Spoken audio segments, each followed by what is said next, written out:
और चलिए आपको सीधा लोकसभा लिए चलते हैं, कार्यवाही शुरू हो चुकी है।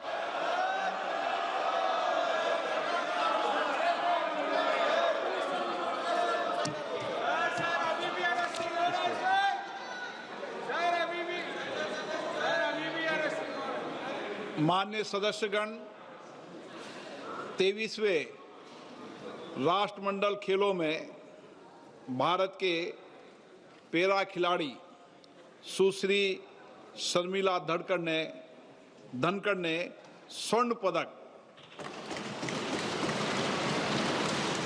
व सुश्री शिल्पा के शायल ने कांस्य पदक जीता है। श्री सर्वेश कुमार सारे, श्री वलूरी अजय बाबू, सुश्री ज्ञानेश्वरी यादव ने रजत पदक एवं सुश्री बिंदिया रानी देवी ने कांस्य पदक जीतकर इस प्रतियोगिता में भारत का गौरव बढ़ाया है। भारत की 18 वर्षीय क्वेश खिलाड़ी सुश्री अनाथ सिंह ने कनाडा में वर्ल्ड जूनियर स्क्वैश चैंपियन 2026 खिताब जीतकर ऐतिहासिक उपलब्धि हासिल की है। मैं सदन की ओर से देश की मान बढ़ाने वाले सभी खिलाड़ियों को उनके योगदान के लिए एवं टीम इंडिया कोच सबको, परिवारजनों को हार्दिक बधाई देता हूं, शुभकामनाएं देता हूं। एक अच्छा संदेश जाता है कि हम खेलों के अंदर अंतर्राष्ट्रीय स्तर पर भारत के खिलाड़ी जिस कड़ी मेहनत से स्वर्ण रजत कांस्य जीतते हैं और संसद उनका अभिवादन करती है, 140 करोड़ जनता अभिवादन करती है, तो खिलाड़ियों का मनोबल बढ़ता है। इसके लिए मैं आप सबका धन्यवाद देता हूं। प्रश्न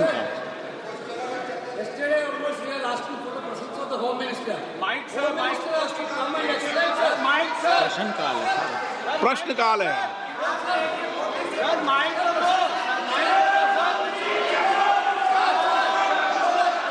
आप क्या चाहते हैं?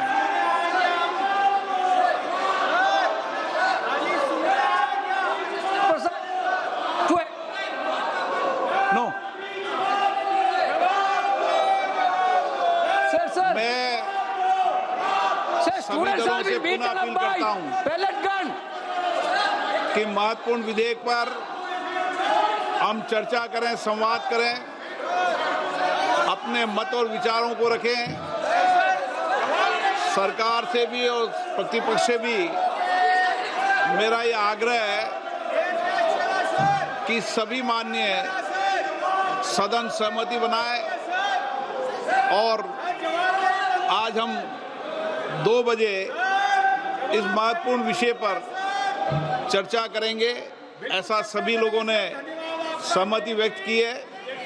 समय सरकार और प्रतिपक्ष बैठकर समय तय कर लेगा और मेरा आपसे आग्रह है, आज और निवेदन कर रहा हूं मैं, कितना भी गतिरोध हो, कितना भी बड़ा मुद्दा हो, लेकिन मैं माननीय सदस्यों से आग्रह करता हूं, प्रश्नकाल में गतिरोध नहीं होना चाहिए। आप प्रश्नकाल के बाद 12 बजे गतिरोध पैदा करें। हमारे कृषि मंत्री जी बहुत उत्तेजित हैं जवाब देने के लिए।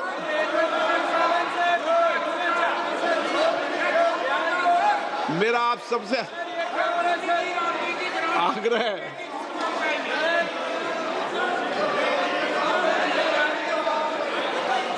वो क्या है, खड़े होने की मुद्रा में पूरा रोड से। मेरा आप सबसे आग्रह है कि सदन चले, चर्चा हो, संवाद हो, सबके मत विचार आए, एक हमारी भी बात सुनी जाए सर। पूरे देश के अंदर एक सकारात्मक दिशा जाए कि संसद में चर्चा संवाद होती है। इसलिए मेरा आपसे आग्रह है कि प्रश्नकाल में गतिरोध पैदा नहीं करें। माहौल तो बनाइए। चलिए, सदन की कार्रवाई आज 2 बजे तक के लिए स्थगित की जाती है। तो बड़ी खबर आपको बता दें, बड़ी खबर इस बीच ये कि 2 बजे तक के लिए लोकसभा की कार्यवाही स्थगित हो चुकी है और 2 बजे क्योंकि लोक परीक्षा संशोधन विधेयक पर चर्चा की जाएगी तो 2 बजे तक के लिए लोकसभा की कार्यवाही स्थगित कर दी गई है। विपक्ष के हंगामे के चलते विपक्ष ने हो हंगामा किया। अब देखिए 11 बजे सदन की कार्यवाही शुरू होती है और 11:05 अभी इस वक्त हो रहा है और जिस तरीके से विपक्ष हो हल्ला हंगामा कर रहा था और ये प्रश्नकाल था। डायरेक्टर इंजीनियर स्टेशन इंजीनियर और programme sector radio station director assistant station director programme executive सानै ट्रांसमिशन एजुकेटिव साथाम एनाउंसर साथाम बे गासैबो मावख'गिरिफोर दिनैसिम सिफुं जायाखै जायनि थाखाय बे स्टेशना मोजाङै सोलिनो हायाखै। सार आथिखालावहाय बे ट्रांसमिशनावहाय फुंनि 4 बाजिनिफ्राय रिंगानि और इस वक्त हमारी पॉलिटिकल एडिटर अदिति नागर हमारे साथ जुड़ चुके हैं। अदिति, लोकसभा की कार्यवाही शुरू होती नहीं है कि पहले स्थगित कार्यवाही हो जाती है? 2 बजे तक के लिए स्थगित हुई है कार्यवाही। हालांकि 2 बजे तो लोक परीक्षा संशोधन विधेयक पर चर्चा की जानी है, लेकिन जो रवैया विपक्ष का ये है, ऐसे में सदन चलेगा तो चलेगा कैसे? जा रही है कि आज 2 बजे से इस बिल पर चर्चा होगी। हालांकि ये माना जा रहा था कि कल लोकसभा स्पीकर ने गतिरोध तोड़ दिया है। कल जब हाउस आज के लिए एडजर्न हुआ था तब ये उम्मीद की जा रही थी कि आज सुबह 11 बजे से इस बिल पर चर्चा होगी। इस बिल पर विस्तार से पक्ष विपक्ष के बीच में चर्चा की जाएगी। और कल मल्लिकार्जुन खड़गे ने, जो राज्यसभा के विपक्ष के नेता हैं, उन्होंने ये भी कहा था कि हम पुलिस वालों के ऊपर जो कार्रवाई है या पैलेट गन्स जो इस्तेमाल हुई हैं उसको लेकर अमित शाह से उनको स्टेटमेंट चाहिए था दोनों हाउसेस में। तो उम्मीद ये की जा रही थी कि आज 11 बजे से ही इस बिल पर चर्चा शुरू हो जाएगी और ये बिल पारित हो जाएगा। लेकिन हाउस शुरू होता है, हंगामा वैसे ही चलता है। स्पीकर बार बार ये बात करते हैं कि बिल पर चर्चा होनी जरूरी है, ये युवाओं के भविष्य का बिल है। लेकिन अब ये माना जा रहा है कि 2 बजे इस बिल पर चर्चा होगी। जब स्पीकर ओम बिरला ने इस बात का जिक्र किया कि मैं 2 बजे हाउस जब वापस आउट होगा तब चर्चा की जाएगी। बिल्कुल, तो 2 बजे आज इस पर चर्चा होगी।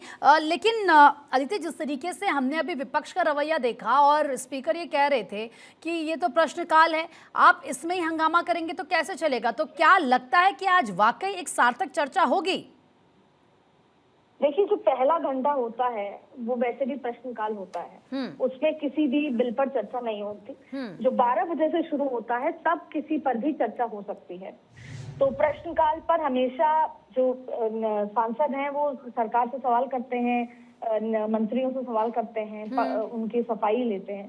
तो जाहिर तौर पर पिछले 3-4 दिनों से लगातार ओम बिरला स्पीकर यही बात कह रहे हैं कि प्रश्नकाल पर किसी पर भी चर्चा नहीं हो सकती, चर्चा 12 बजे से शुरू होगी। लेकिन फिलहाल क्योंकि 2 बजे तक हाउस स्थगित कर दिया गया है तो 2 बजे चर्चा शुरू होगी और उम्मीद की जा रही है कि 2 बजे चर्चा शुरू होगी। और उसके बाद ही अगर ये बिल पर चर्चा होती है, बिल पारित कराना जरूरी है और ये विपक्ष की रणनीति का भी हिस्सा है कि वो इस बिल को पारित कराने के साथ ही वापस हंगामा शुरू कर देगा, ये कहते हुए कि अमित शाह हाउस में पैलेट गन्स जो पुलिस वालों ने चलाई है उसको लेकर स्टेटमेंट दे। जाहिर तौर पर अमित शाह उस पर स्टेटमेंट नहीं देंगे। दिल्ली पुलिस बता चुकी है कि हमने कितने लोगों को पकड़ा है और क्यों पकड़ा है और उनके पीछे कौन कौन से चार्जेस लगे हुए थे। कई तो ऐसे लोग पकड़े गए हैं जिनके पीछे पॉस्को के चार्जेस थे। तो जाहिर तौर पे विपक्ष अपनी बात रखेगी, लेकिन उम्मीद की जा रही है कि और अभी भी लोकसभा स्पीकर फ्लोर लीडर्स को बुलाएंगे, बातचीत करेंगे इस उम्मीद के साथ कि 2 बजे एक बार फिर से चर्चा शुरू हो सके। 2 बजे से एक बार फिर से चर्चा शुरू होगी। लेकिन अदिति, ठीक है, ये जाहिर सी बात है कि जो समय तय किया गया उस पर चर्चा होगी। लेकिन इससे पहले हम लोकसभा स्पीकर को सुन रहे थे, वो ये कहते हैं कि कृषि मंत्री कुछ कहना चाहते हैं, लेकिन वो जो प्रश्नकाल था वो भी नहीं होने दिया। हम देखते हैं कि फिलहाल पिछले 8 दिनों से ऐसी तस्वीर निकलकर सामने आई और सदन का तो एक मिनट इंपॉर्टेंट होता है ना, जनता के पैसे से सदन चलती है। तो ऐसे में उम्मीद भी लोगों की यही होती है कि ज्यादा से ज्यादा प्रोडक्टिविटी इसकी हो। देखिए, कृषि मंत्री से तो पिछले प्रश्नकाल में सवाल पूछे गए होंगे जिसपे जवाब आज कृषि मंत्री को देना होगा। चाहे फिर वो खेती से जुड़े सवाल हो, तमाम चीजें। अब जहां तक बात आती है प्रोडक्टिविटी की, तो प्रोडक्टिविटी पिछले 6 बार के सत्र में ऐसी ही चलती आई है। पहला हफ्ता हमेशा एडजर्न होता है और जाहिर तौर पे विपक्ष क्योंकि सड़कों पे नहीं उतरता है, या उतरता है तो जन आंदोलन में तब्दील नहीं होता। ये पहला मौका है जब कोई चीज जन आंदोलन में तब्दील हुई है और वो इस अपॉर्चुनिटी को लेना चाहता है। देखिए, सबसे इम्पोर्टेंट बात देखिए, इस बिल के अंदर एक बहुत महत्वपूर्ण बातें हैं। तमाम बातें की 10 साल तक की सजा होगी, अगर कोई पकड़ा गया तो उस एजेंसी को निरस्त कर दिया जाएगा, दोबारा वो पेपर और इसके पेपर सेटअप के मामले में उसको नहीं दोबारा से काम दिया जाएगा और 10 करोड़ तक का जुर्माना होगा। लेकिन इसमें एक और बहुत इंपॉर्टेंट प्रावधान है जो कि सीबीआई की जांच को लेकर है। कहीं ना कहीं विपक्ष को ये ऐसा लगता है कि इस बिल में, अगर ये बिल पास हो जाता है और स्टेट्स में कभी, जैसे कि आपने देखा होगा जब राजस्थान में अशोक गहलोत की सरकार थी तब बिल पास हुआ था, सीबीआई की जांच तब होती थी जब हाई कोर्ट ये कहता था कि सीबीआई की जांच होनी चाहिए, लेकिन सीबीआई की डायरेक्ट जांच नहीं हो सकती थी। स्टेट के मामले में सीबीआई डायरेक्ट इंटरफेयर नहीं कर सकता। लेकिन इस बिल में ये कहा गया है कि इस बिल में जब ये रिफॉर्म आ जाएगा तो उसमें सीबीआई की जांच हो जाएगी और इन्वेस्टिगेशन एजेंसीज को पावर दी गई है। सेंट्रल ब्यूरो ऑफ इन्वेस्टिगेशन और अदर एजेंसीज अगर ऐसा कुछ होता है तो वो रेड भी करेंगी, असेट्स भी सीज करेंगी। ये कहीं ना कहीं विपक्ष को मंजूर नहीं है, क्योंकि वो विपक्ष ये मानता है कि इसके जरिए अगर कोई भी पेपर लीक होता है तो वो सरकार को टारगेट करने की कोशिश होगी सीबीआई के माध्यम से। तो ऐसे बहुत सारे इश्यूज हैं जिसको लेकर यहाँ पर हंगामा हो रहा है। और दूसरा बड़ा इशू है कि सरकार चाहती है हाउस चले, महिला आरक्षण बिल और डीलिमिटेशन आए, और विपक्ष नहीं चाहता कि डीलिमिटेशन बिल आए। इसी आपस की खींचतान के चलते ये हाउस संभवतः आज भी हंगामे की भेंट ही चढ़ेगा। ठीक है अदिति, बहुत बहुत शुक्रिया आपका तमाम जानकारी देने के लिए।